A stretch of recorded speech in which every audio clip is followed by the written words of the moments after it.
अब आपको सीधा खबरों की राजधानी अयोध्या लिए चलते हैं, जहां की हर तस्वीर खबर है, जहां की हर घटना खबर है। लेकिन आज हम उस खबर की बात करेंगे जो कि बिहाइंड द सीन आकार ले रही है।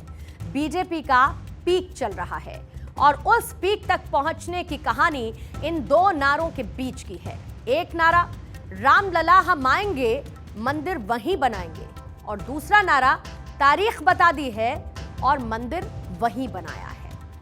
दुनिया भर के हिंदुओं के लिए 22 जनवरी एक ऐतिहासिक तारीख है और इस तारीख में 500 सालों का इंतजार छिपा है, भावनाएं छिपी हैं, आस्था मौजूद है। लेकिन इस तारीख को हकीकत में लाने के लिए जिन्होंने आंदोलन किए, संघर्ष किए, नेतृत्व किया, अपना बलिदान दिया, वो इस तारीख को सबसे बड़ी तारीख बनाने में कोई कसर छोड़ना नहीं चाहते हैं। ऐसे में जहां पर विपक्ष सोशल मीडिया पर मसला और मुद्दा पैदा करने में जुटा है, तो बीजेपी जमीन पर तार बिछा रही है, जिस तार से राम के नाम का करंट पैदा होता है। अब एक एक करके आपको बीजेपी और आरएसएस की प्लानिंग, खबर और साथ ही ख्वाहिश भी बता देते हैं। सबसे पहली खबर नंबर 1, देश भर में अक्षत वितरण के लिए करीब 1 लाख टोलियां बनाई गई और हर टोली में 5 से 10 सदस्यों को जिम्मेदारी दी गई है। इस तरह से संगठन संघ के 7 लाख से अधिक कार्यकर्ता सीधे तौर पर अक्षत वितरण कार्यक्रम के भागीदार बने।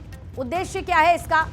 भाजपा को ग्रामीण क्षेत्रों की पार्टी नहीं माना जाता और ऐसे में पार्टी अपनी इस बारीक रणनीति के जरिए गांव गरीब तक को खुद से जोड़ने की कोशिश करती हुई नजर आई। बीजेपी की रणनीति थी कि 15 जनवरी तक देश के 5 लाख से अधिक गांव में टोलियां अक्षत वितरण के लिए पहुंचे। कहा यह गया कि जहां तक संभव हो ग्रामीण क्षेत्रों में प्रतिष्ठित व्यक्तियों के घर तक पहुंचना होगा। खबर नंबर 2, अक्षत वितरण कार्यक्रम के समापन से ठीक पहले 14 जनवरी को ही मंदिरों की साफ सफाई अभियान की शुरुआत कर दी गई। इससे ठीक 2 दिन पहले पीएम मोदी महाराष्ट्र के नासिक में मौजूद थे।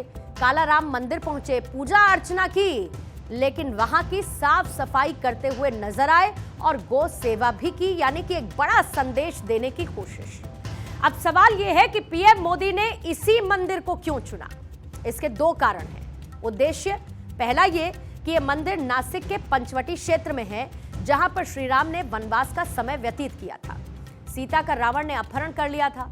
दूसरा वर्ष 1930 में, जहां पर भारत के दलित आंदोलन के दौरान इस मंदिर के बाहर डॉक्टर भीमराव अंबेडकर के नेतृत्व में कालाराम मंदिर सत्याग्रह किया गया था और इसके बाद दलितों को मंदिर में प्रवेश की इजाजत मिली थी।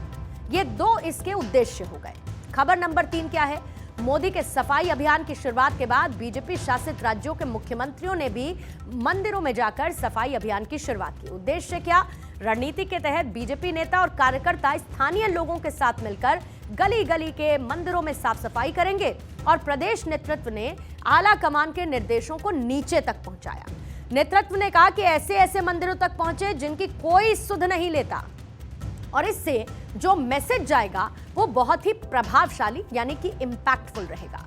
खबर नंबर 4, कुछ बीजेपी शासित राज्यों ने 22 जनवरी को ड्राई डे घोषित कर इस दिन का महत्व बताने का एक बड़ा मैसेज दिया।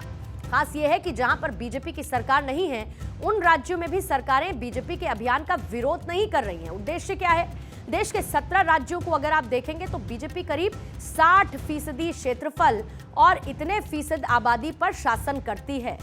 इन राज्यों में करीब 235 लोकसभा सीटें आती हैं और इसके अलावा पश्चिम बंगाल जैसे बड़े राज्यों में जहां पर बीजेपी सरकार नहीं है और दक्षिण भारत में जहां पर बीजेपी का प्रभाव कम है, वहां पर भी बीजेपी अपने इंपैक्ट को क्रिएट करना चाहती है। खबर नंबर 5 यह है कि बीजेपी सूत्रों के मुताबिक दिल्ली से निर्देश है कि प्राण प्रतिष्ठा के बाद पूरे देश से 2 महीनों में 2 करोड़ लोगों को राम मंदिर के दर्शन करवाने का लक्ष्य आप बनाए। हालांकि राम मंदिर के दर्शन के लिए खुद ब खुद श्रद्धालु पहुंचेंगे, लेकिन 50-50 हजार भक्तों को रोज बीजेपी के स्तर पर दर्शन करवाने की अपील की गई है।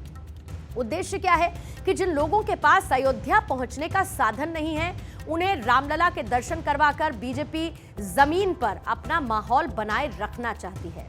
इसका मतलब समझते हैं कि ये बीजेपी का लार्जर देन लाइफ प्रचार प्लान है। बहुत सिंपल भाषा में अगर कहूं तो जैसे जमीन के अंदर तार बिछाए जाते हैं ना, बीजेपी वैसे ही खुद को गांव-गांव तक, टाउन, कस्बे, तहसील हर जगह बिछा रही है। और ये तब हो रहा है जब विपक्ष ट्विटर यानी कि एक्स पर ट्वीट रीट्वीट करने में बिजी नजर आ रहा है।